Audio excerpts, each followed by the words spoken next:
क्या समझाते हैं? सरल बात मैं कहता हूं, गुरु महाराज जी क्या समझाते हैं? मैं सच में बताता हूं कि गुरु महाराज जी का सत्संग एक झाड़ू के समान है। गुरु महाराज जी कहते हैं, ये सुन मैं क्या कह रहा हूं, मैं तेरे को सत्संग सुनाता हूं और तू इस सत्संग रूपी झाड़ू से अपने मकान को साफ कर, जितने भी कांटे डाले हुए हैं इनको बाहर कर।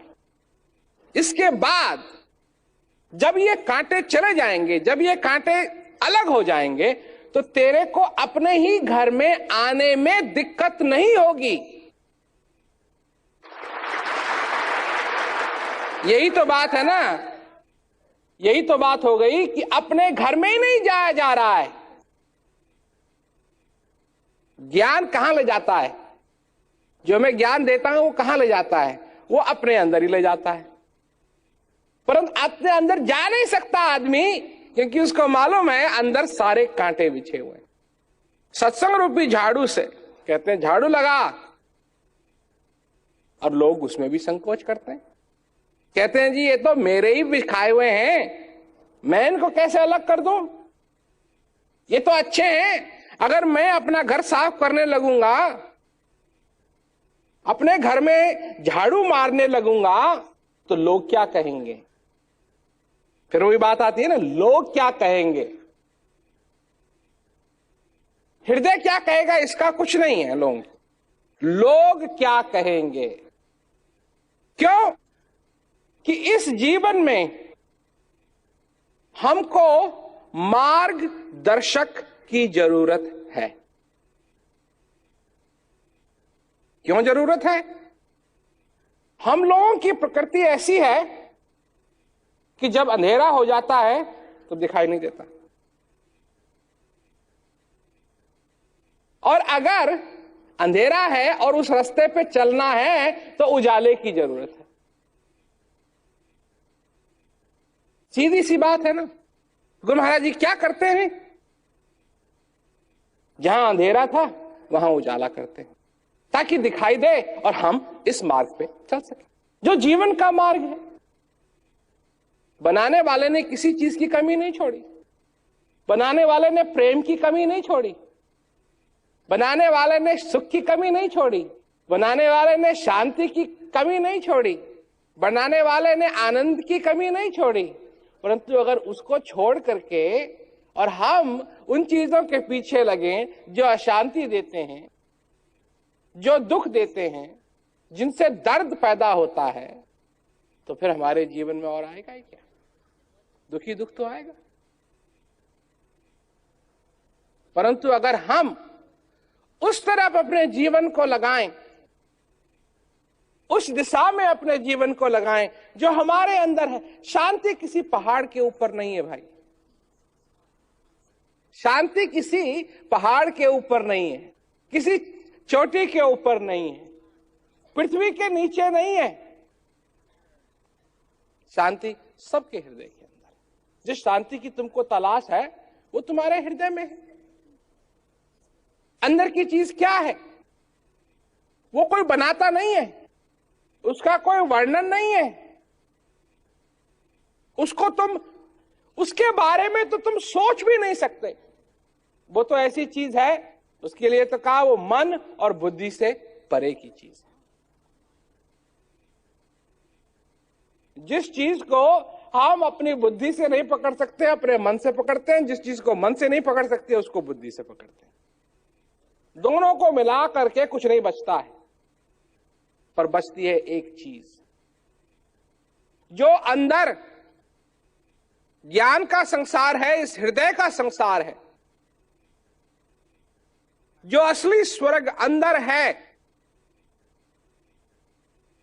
जो असली अनुभव, मनुष्य का अनुभव अंदर है, जिसको समझने के लिए शब्दों की जरूरत नहीं है, विचारों के लिए शब्दों की जरूरत है।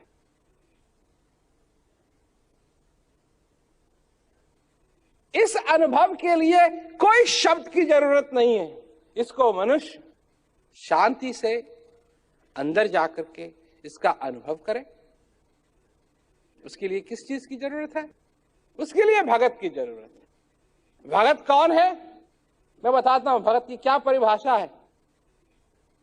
और सारी चीजें निकाल दो मनुष्य में से, सिर्फ मनुष्य को मनुष्य रखो, वही भक्त, सबसे असली भक्त वही। जैसे जैसे कैसा भक्त है? तुमने कभी छोटे बच्चे और मां के बीच में जो प्यार होता है उसको कभी देखा है?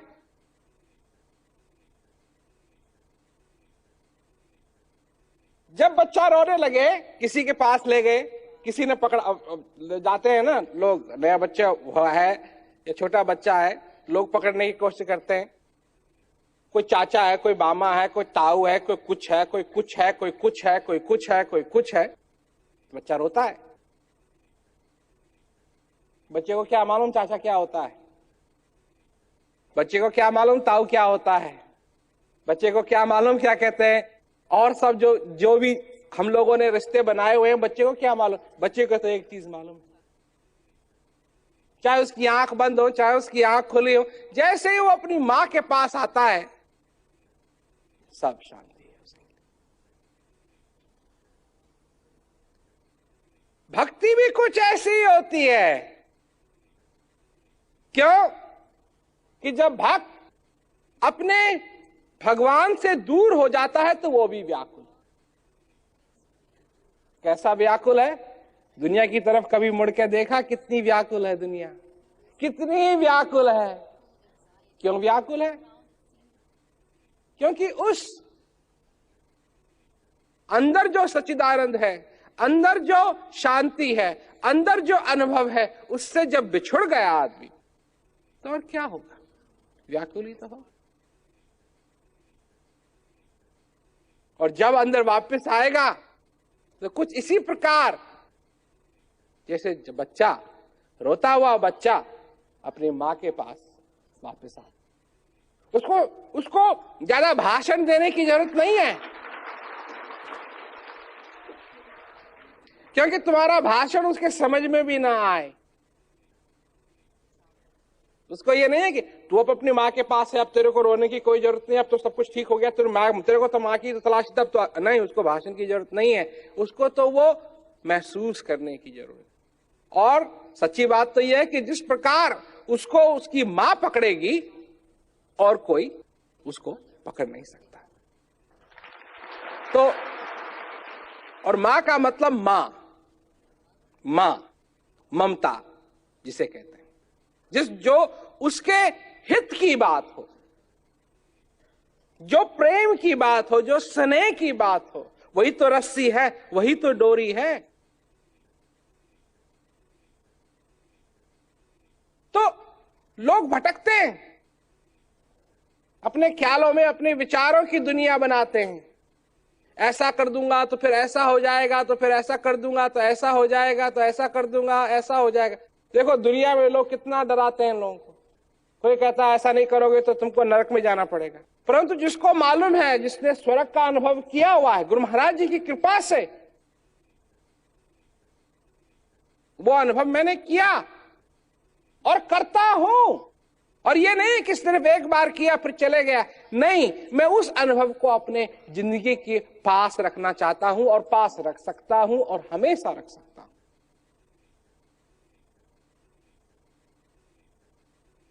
मेरे को नरक की धमकी देने की जरूरत नहीं है, क्योंकि मेरे को मालूम है कि स्वर्ग जब लोगों को पता लग जाता है कि कहां है, तो फिर नरक का नाम कौन कोई लेगा।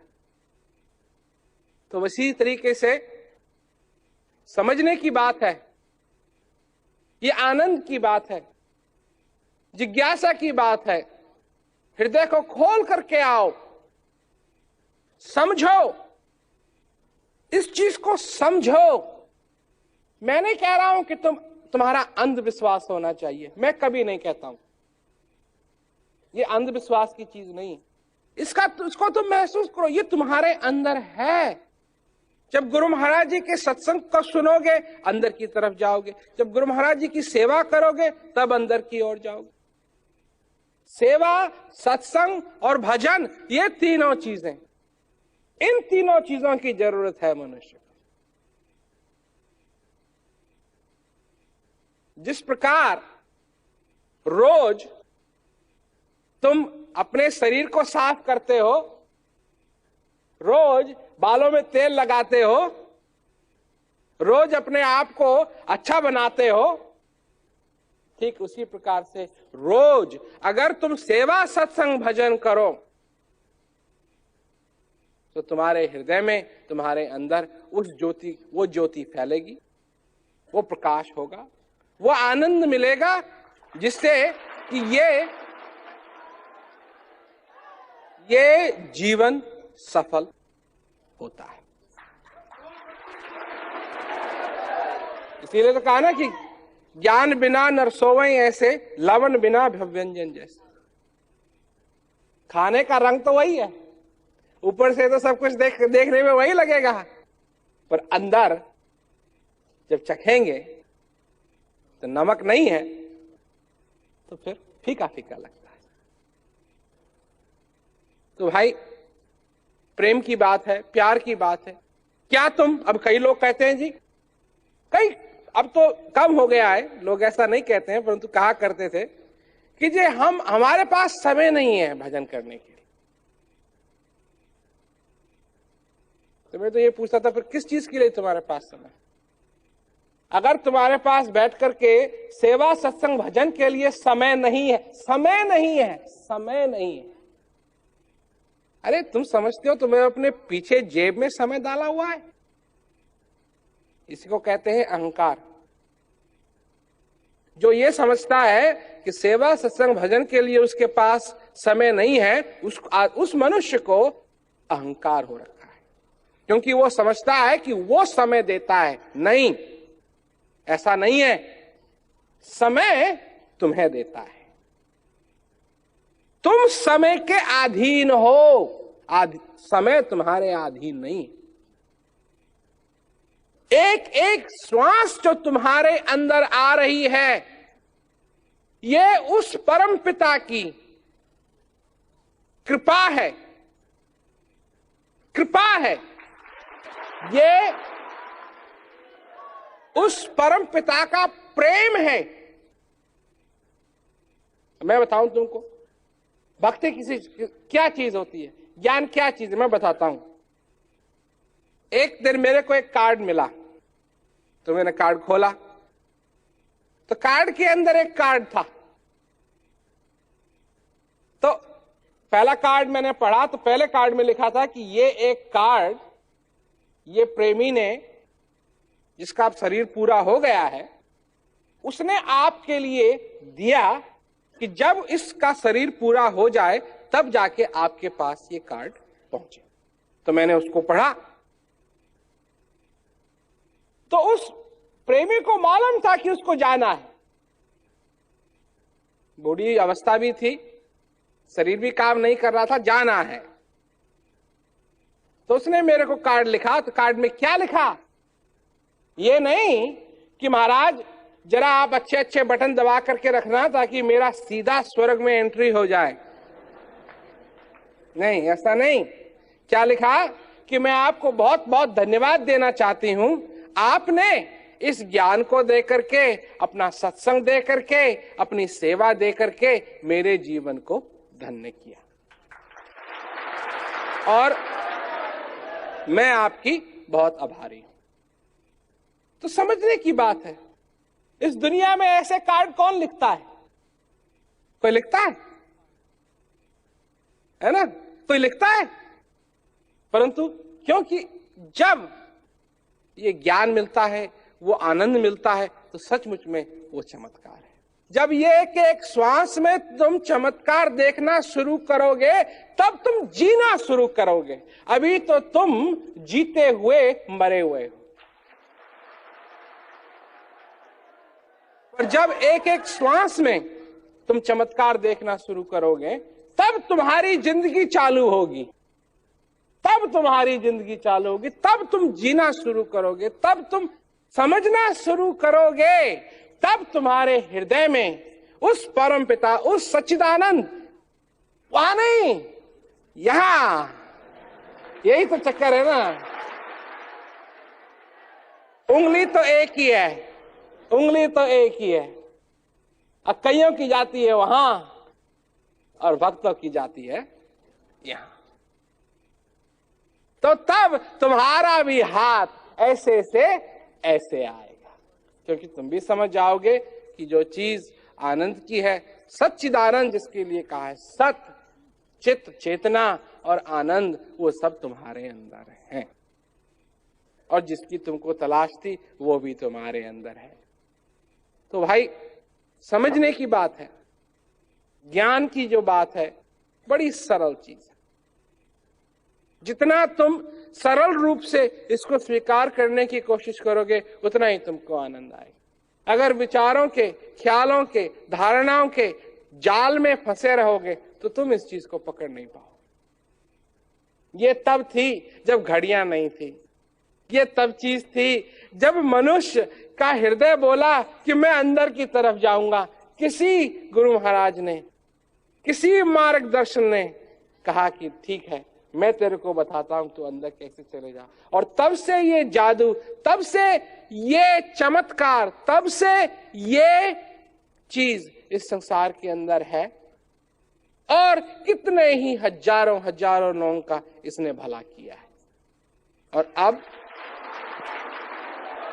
अब ये समझो तुम्हारी बारी है।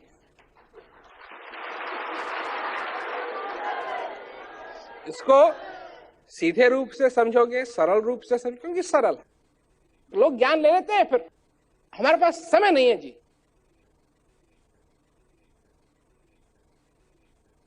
मैं वचन मांग लेता हूं। एक आदमी ने मेरे को चिट्ठी लिखी, उसको मैंने उपदेश दिया, तो चिट्ठी लिखी मेरे को, कहा कि मैं आपका बहुत आभारी हूं कि आपने ये वचन मांगा मेरे से। मेरे को ऐसी चिट्ठी पहले कभी नहीं आई थी। वो लिखता है मेरे को चिट्ठी, मैं उसको जानता हूं, वो लिखता है मेरे को चिट्ठी कि मैं आपका बहुत आभारी हूं, आपने ये वचन मांग लिया मेरे से, क्योंकि आपको मैंने वचन दिया तो मैं करता रहा, और अब जाकर के ये जो बीज है फूलने फलने लगा है। और मैं बहुत आभारी हूं आपका कि आपने ये वचन मेरे से मांग लिया। तो मैं एक तो ये वचन मांगता हूं कि ज्ञान को पूरा पूरा फलने और फूलने का मौका दो। दूसरी चीज मैं मांगता हूं कि ज्ञान किसी को बताना मत। ये तुम्हारे लिए सिर्फ उपहार है, ये नहीं है कि तुम किसी और को देते फिरो। ये तो गुरु महाराज जी के बीच की बात है। देखो, लोग ये समझते हैं कि 4 क्रिया ही सब कुछ है। लोग ये समझते हैं कि 4 क्रिया ही सब कुछ है, बस ना। जब तक गुरु महाराज जी की कृपा नहीं होगी, जब तक गुरु महाराज जी के साथ नाता नहीं बंधेगा, तब तक ये 4 क्रिया करेंगी क्या? देखो ना, अगर माचिस भी है, दिया भी है, घी भी है, पर बत्ती नहीं है तो जलेगी क्या? समझे ना? वो होती है ना torch, torch, flash light, torch कहते हैं, फ्लैश लाइट। तो उसमें बल्ब भी है, बॉडी भी है, सब कुछ, बैटरी नहीं है तो जलेगी क्या? तो वो नाता तो बंधना चाहिए अगर वो नाता ही नहीं है तो फिर फायदा क्या? देखो, अनाथ, अगर कोई लड़का है, बच्चा है, और हमने देखा बड़े दुखी होते हैं, उनको मालूम नहीं उनके माँ बाप कौन थे। तो माँ बाप तो थे तभी तो पैदा हुआ वो। माँ बाप नहीं होते तो पैदा कहां से होता? परंतु जब मालूम ही नहीं है तो दिल में दुख होता है कि नहीं होता है? जब मालूम नहीं है तो दिल में दुख होता है। और मालूम भी हो जाए उसको तो ये थोड़ी है कि वो जी जाएंगे वापस, परंतु वो मालूम होना उसके लिए एक कनेक्शन बन जाता है, एक नाता बन जाता है।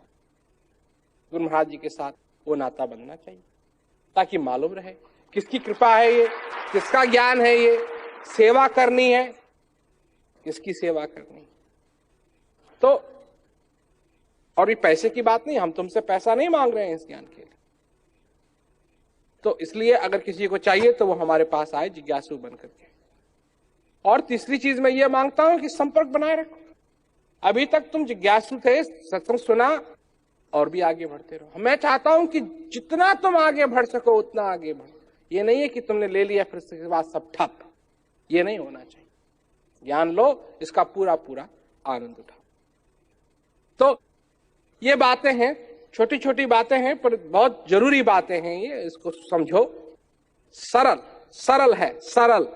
और ये समझने लायक है, आनंददायक है, आनंददायक है, और अपने अंदर जाकर के उस चीज का अनुभव तुम कर सकोगे। इसलिए तुम आओ, अपने विचारों की क्या कहते हैं बोरी में उसको मत लाओ, अपने बोझ को मत लाओ, तुम आओ, तुम आओ, मनुष्य के नाते तुमको देंगे, मनुष्य के नाते, है ना, और इसका आनंद पूरा पूरा तुम उठा सको।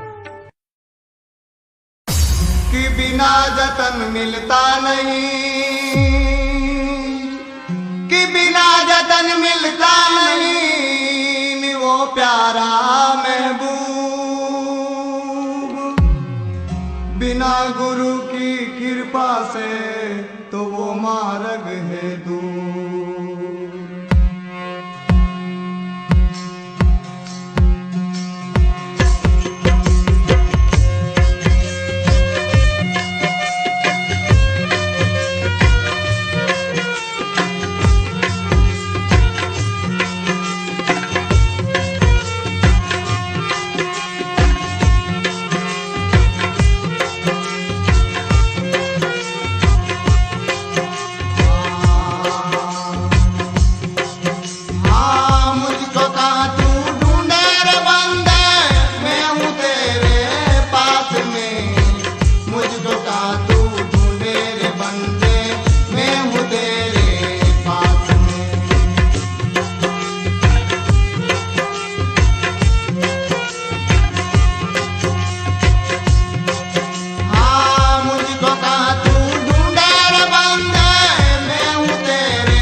कहाँ तू ढूंढे रे बंदे, मैं हूँ तेरे पास में, मैं हूँ तेरे पास में, मैं हूँ तेरे पास में, मैं हूँ तेरे पास में। जी जी, धनगर लक्ष्मणपुरा।